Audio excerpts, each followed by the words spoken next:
Yung mga kabusing, Casimero ay bagong kinaabalahan. Maliban nga po sa pag-iensayo nito sa nalalapit na laban, ay pinasok na rin nito ang pagbibinta ng cup. Kung makikita nga po natin sa kanilang Facebook page, ay nakalatag nga po ang nakasilyo na cup kung saan may logo nga po ito ng angas ng Pinas. Maganda nga po ang pagkagawa at disenyo, kombinasyon ito ng 4 na kulay, kaya may kompetensya na ang Tambay Cup. Samantala naman, muli nga pong kinulaot ni Casimero itong monster ng Japan na Uya Inoue. Sabi nga po nito, nadaan Pinis business. Sabay nakapost ang picture ni Casimero at Naoya Inoue. Sa totoo lang mga kabusing, para sa inyo, dapat bang magharap itong si Casimero at Naoya Inoue? Dahil kung yung Casimero na lumaban kay Kinosuke ang makakalaban ni Naoya Inoue, ay paniguradong matatalo lang itong si Alas. Pero kung may balik ni Casimero ang kanyang ultimate condition at magandang footwork, ay paniguradong mahihirapan si Inoue. Pero sa ngayon, siguro ayaw na ni Naoya Inoue palagan itong si General Casimero. At marami na rin nakaabang kay Naoya Inoue na mas kilala ang pangalan. Nandyan na rin si Junto Nakatani, ang megapite ng mga Hapon. Samantala naman, matapos nga po ang pro debut ni Jimwell Pacquiao sa nakaraang araw, sa ngayon ay focus na naman itong si Jimwell sa kanyang pamilya kasama ang kanyang bagong silang na sanggol, kung saan isa rin sa nagpapasaya sa pamilya Pacquiao, lalong-lalo na kay Lolo Manny at Lula Jinky. Here, that'll be a really long flight. Hopefully she doesn't cry. Sa ibang balita naman, ayon nga po dito sa batikang journalist na si Mike Oppinger, undefeated ang unified WBO and IBF middleweight champion, Ginny Alim Canole, ay nagpositibo nga po ito sa pinagbabawal na substance matapos itong mataste ng BADA. Kinunan nga po ng random testing itong si Ginny noong November 15 as contracted through BADA. Dahil nga po dito ay nanganganib ang sagupaang Ginny Alim Canole at Iris Landil Lara para sa unification ng 3 belt. At manganganib nga po itong di matuloy sa pagpositibo nitong si Ginny.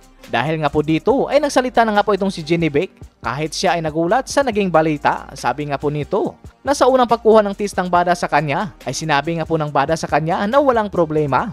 Malinis ang naging resulta. Saad naman nito na wala itong binago sa kanyang iniinom na vitamins. Di nito alam kung bakit nagkaganon ang second test ng BADA. Kaya nag-request nga po ito sa BADA ng retest. Ngayong linggo na nga po ang laban nitong si Ginny at Lara, pero parang di na nga po ito matuloy. Nawala na ang kanilang pangalan sa undercard sa laban ni Isaac Cruz versus Lamont Rhodes. Sayang dahil isa nga po itong triple header na laban. Dahil lalaban rin dito si Stephen Fulton versus Usaki Foster para sa WBC Super Featherweight title. Sa ibang balita naman, matapos nga po ang naging laban ni Jimwell Pacquiao sa pro, ay tila nabaling nga po ang atensyon ng mga netizen dito kay Michael Pacquiao. Sa mga huling araw ay panay post nga po itong si Michael Pacquiao sa kanyang social media sa kanyang training, dahilan para umagaw sa atensyon ng mga netizen. Ang pagsuntok nga po nito sa isang punching machine na talagang pumaldo ng todo. Kung maririnig mo ang tunog, talagang mabigat ang suntok nitong si Michael Pacquiao.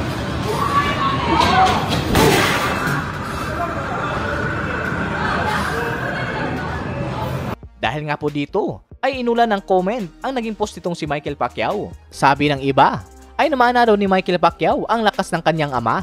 Sayang lang daw, dahil hindi nito pinasok ang pro career. Hindi lang dito namangha ang mga netizen kay Michael Pacquiao, dahil maging sa pagtira nito ng mitts pad, ay talagang matutulis ang mga patama nito. Marami nga pong kumakalat na video footage sa mga training nitong si Michael Pacquiao, na di umano, siya ang nagmana sa lakas ni Manny Pacquiao. Mabilis rin magbitaw ng suntok, para na rin sa kalaman ng lahat. Isang beses lang rin sumabak sa amateur itong si Michael Pacquiao, kung saan natikman agad nito ang pagdurugo ng ilong. Pero suwabe nga po ang pinakita nito sa laban. Talagang palaban at di umaayaw sa laban. Kaya para sa inyo mga kabusing, kung papasukin nitong si Michael Pacquiao ang pro career, sino kaya sa 3 anak ni Manny Pacquiao ang aagaw ng pansin sa mga boxing fans at media?